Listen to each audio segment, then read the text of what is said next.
part 2 of APUSH Chapter 5, and so 5-10 starts talking about the Great Awakening, which was a religious revival. So the Puritan Church in New England began to liberalize.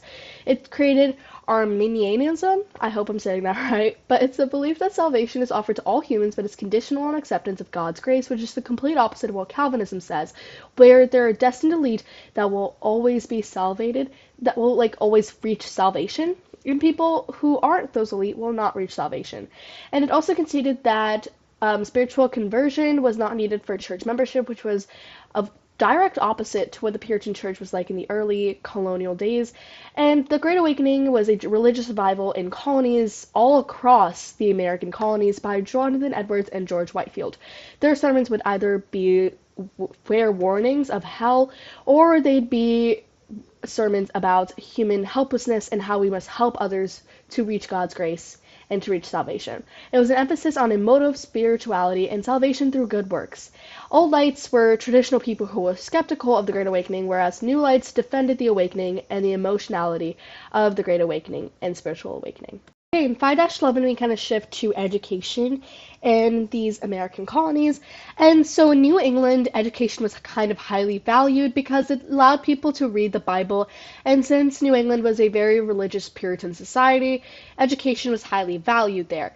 But geography in the South made it hard to set up schools there, so private tutors were used, or they sent their kids abroad to England because a lot of them were plantation owners and extremely wealthy. However, education in New England was focused on religion, it was focused on doctrine, dogma, and punishments, and colleges and schools focused on preparing men for the ministry rather than giving them an actual education for other purposes. It was focused a lot on religion, and education was a way to spread religion at that time. So in 5-12, we're now shifting from education to culture and art.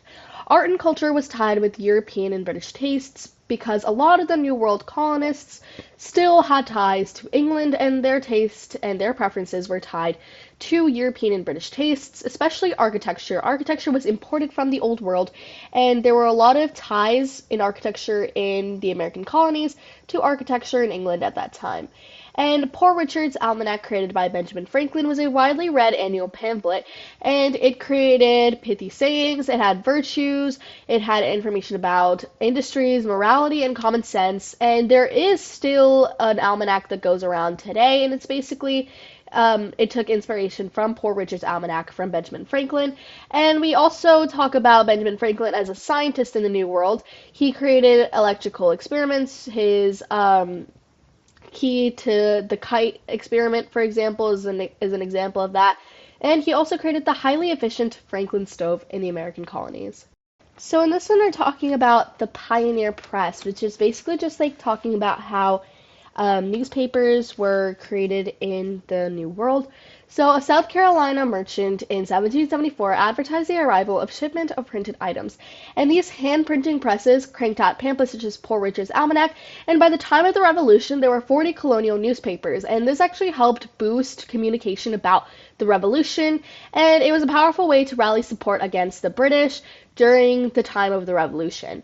There was also the Zenger trial in 1734 to 1735 with John Peter Zenger, and it established that truthful statements about public officials could not be prosecuted as libel, which is just false statements, aka defamation, written about a public official. And it was basically the trial that led to a rudimentary basis of the freedom of the press, and it allowed journalists to document truthful facts about public officials without having to worry about being prosecuted as defamation.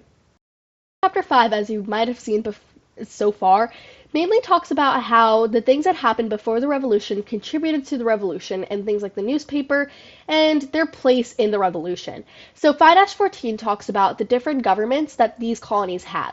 So 8 colonies had governments appointed by the king, Maryland, Pennsylvania, and Delaware were chosen by proprietors, and Connecticut and Rhode Island had self-governing governments. Out of all of these colonies, the colonies with a government appointed by a king were often disliked by people, because the governor that was appointed by the king would often go against the colonists' wishes, so colonial assemblies found ways of authorities, such as yielding governor salaries unless he yielded to their wishes, so it allowed them to have some sort of power in the government appointed by the king. There was also an upper house, which is kind of like the legislative part, which is appointed by the crown, the proprietors or the people, depending on what kind of colony you're living in, and the lower house was always appointed by the people.